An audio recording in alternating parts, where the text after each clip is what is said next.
Rumah ini besar, namun Sunyi telah menjadi penghuni tetapnya. Anak laki-lakiku, Maman, adalah sosok yang ambisius. Baginya dunia luar adalah segalanya, sementara rumah hanyalah tempat persinggahan singkat untuk melepas lelah.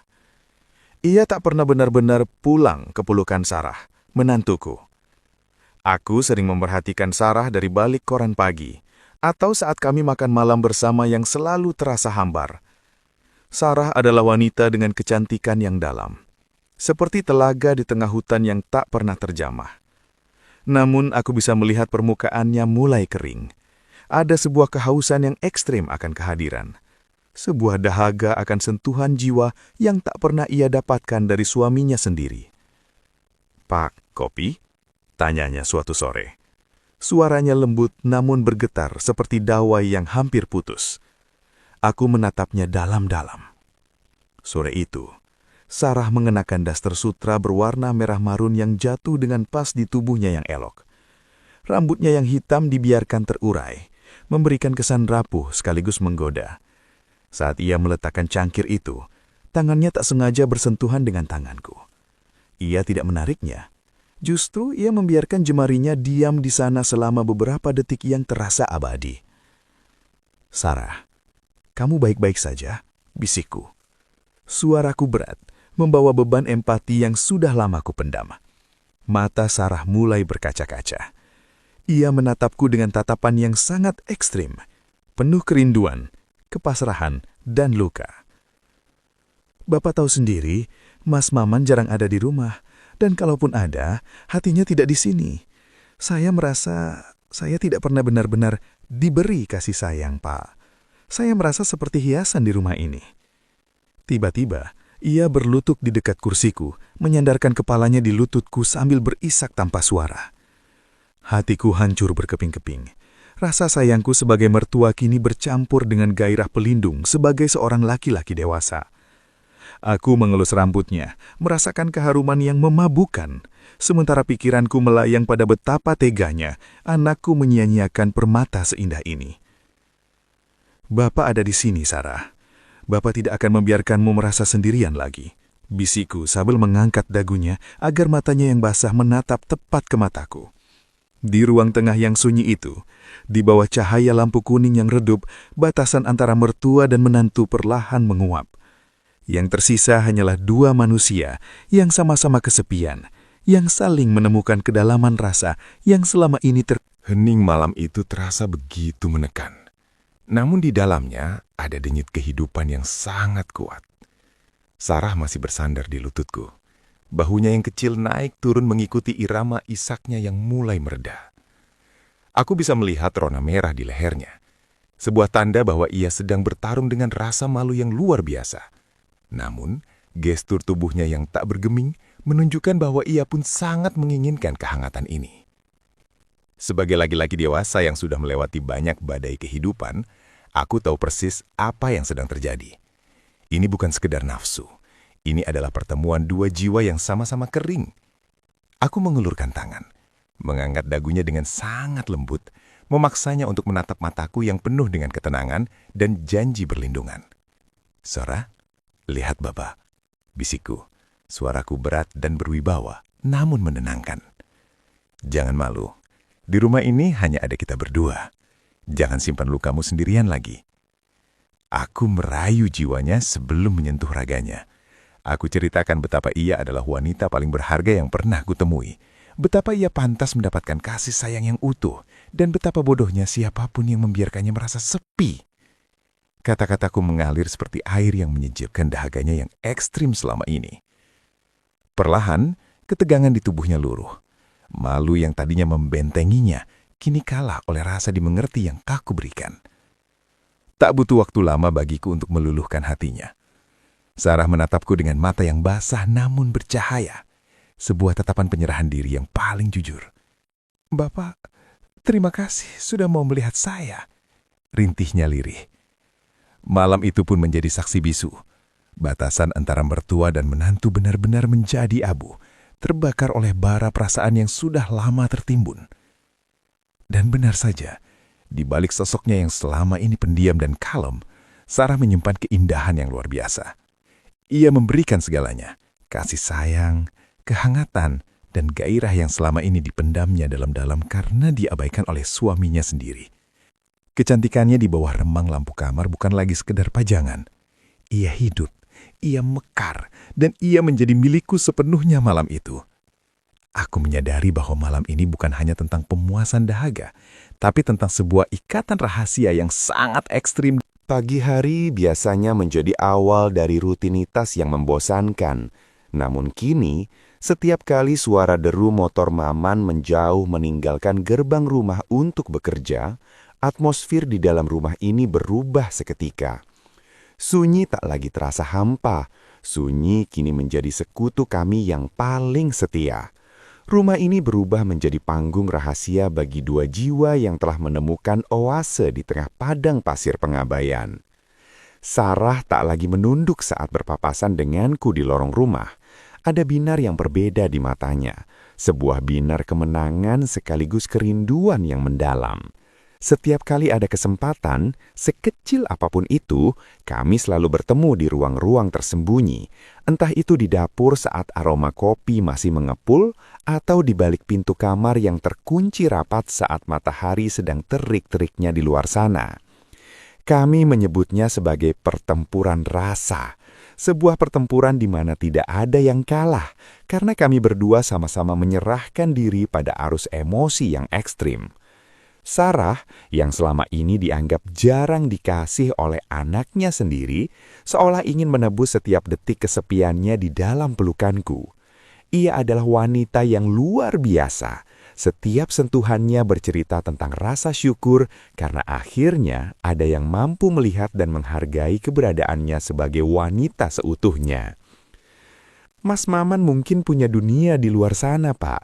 Tapi di sini, aku hanya punya Bapak. Bisiknya di sela deru nafas yang memburu saat kami berada di ruang tengah yang tirainya sengaja ditutup rapat. Aku sebagai laki-laki dewasa yang telah lama mati rasa, seolah terlahir kembali.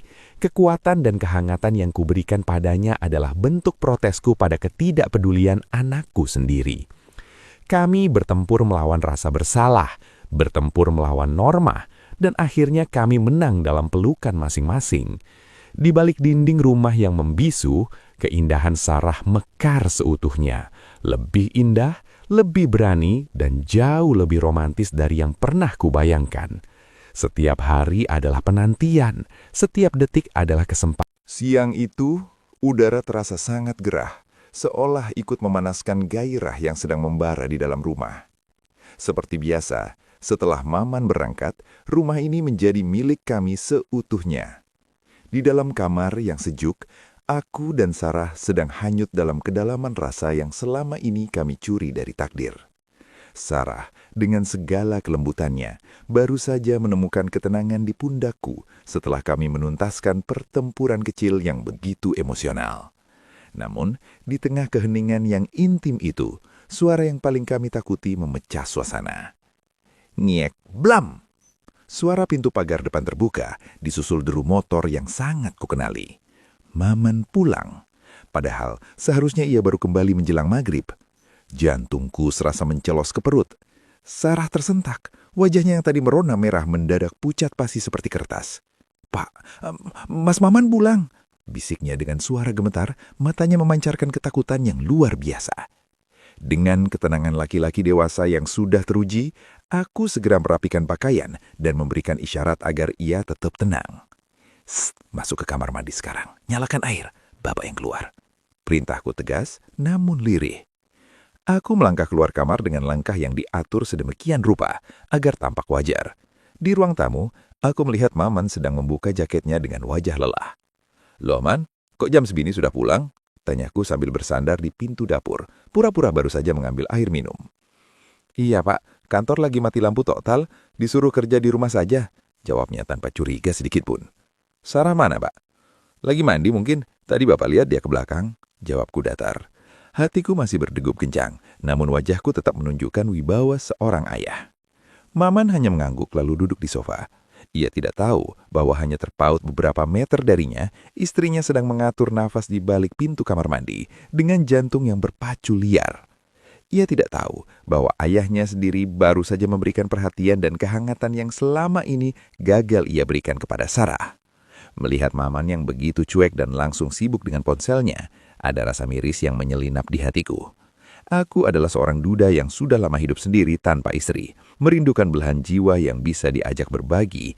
Dan di sana ada Sarah, wanita yang tinggal satu atap dengannya, namun merasa asing dan tak pernah diperhatikan. Kami adalah dua kutub kesepian yang secara alami saling tarik-menarik. Maman tidak tahu, dan mungkin tidak akan pernah tahu. Tapi bagiku dan Sarah, kejadian hampir ketahuan ini justru semakin mengikat kami dalam rahasia yang lebih ekstrem. Bahaya ini nyata, namun haus akan... Kejadian nyaris ketahuan siang itu meninggalkan getaran yang aneh di rumah ini. Saat Maman akhirnya kembali sibuk dengan laptopnya di ruang depan, aku dan Sarah bertemu sejenak di area jemuran belakang. Tak ada kata-kata yang meledak, hanya tatapan mata yang bicara lebih banyak dari ribuan kalimat. Di sana, di antara aroma deterjen dan sinar matahari yang mulai meredup, kami menyadari bahwa apa yang terjadi di antara kami bukan lagi sekedar khilaf sesaat.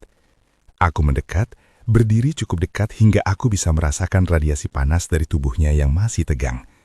Kita harus lebih rapi, Sarah. Bisikku pelan. Mataku tetap waspada menatap ke arah pintu tengah. Sarah menunduk, meremas ujung dasternya. Aku takut, Pak. Tapi aku juga tidak bisa kalau harus kembali ke masa-masa sepi itu lagi. Rasanya lebih baik mati daripada harus diabaikan lagi. Disitulah sebuah kesepakatan dalam diam lahir. Sebuah strategi yang kami susun bukan dengan pena di atas kertas, melainkan dengan kode-kode halus yang hanya dimengerti oleh dua orang yang berbagi rahasia ekstrim. Kami mulai mengatur ritme. Aku menyarankan Maman untuk lebih sering mengambil lembur atau proyek luar kota dengan dalih masa depan keluarga. Dan aku sendiri yang akan memberikan dukungan finansial tambahan agar ia merasa nyaman bekerja jauh dari rumah. Sementara itu, Sarah mulai belajar untuk bersikap lebih manis dan normal di depan Maman, agar kecurigaan tidak pernah tumbuh di hati anaknya itu. Kalau Bapak ketuk pintu dapur 2 kali, itu tandanya aman, kataku dengan suara rendah yang penuh otoritas laki-laki dewasa. Dan kalau aku sedang di halaman depan sambil merokok, jangan pernah keluar kamar. Sarah mengangguk patuh. Ada semacam kepasrahan yang romantis dalam gerakannya. Ia menyerahkan seluruh kendali keamanan hubungan ini kepadaku. Sebagai laki-laki yang sudah lama hidup sendiri tanpa pendamping, aku merasa memiliki tujuan hidup baru, menjaga senyum di wajah menantuku, sekaligus melindungi rahasia besar yang menyatukan kami. Kami sepakat untuk tetap menjadi mertua dan menantu yang teladan di mata warga dan di depan Maman. Namun, di bawah selimut malam atau di saat-saat lembur yang kami ciptakan, kami akan terus menjadi pelabuhan bagi satu sama lain. Strategi ini ekstrim, berisiko tinggi. Namun bagi dua jiwa yang selama ini kehausan akan kasih sayang, risiko adalah harga yang murah untuk sebuah kehangatan yang nyata. Waktu terus bergulir. Namun di bawah atap ini, waktu seolah memiliki detaknya sendiri. Maman tetap menjadi sosok yang sibuk dengan ambisinya, mengejar angka-angka dan karir di luar sana. Tak pernah menyadari bahwa kebahagiaan yang ia tinggalkan telah menemukan jalannya sendiri untuk tetap hidup. Di meja makan, kami masih duduk bertiga seperti biasa. Aku sebagai ayah, Maman sebagai anak, dan Sarah sebagai menantu. Namun di bawah meja itu, sesekali jemari kaki kami bersentuhan. Sebuah pesan rahasia bahwa api itu masih membara.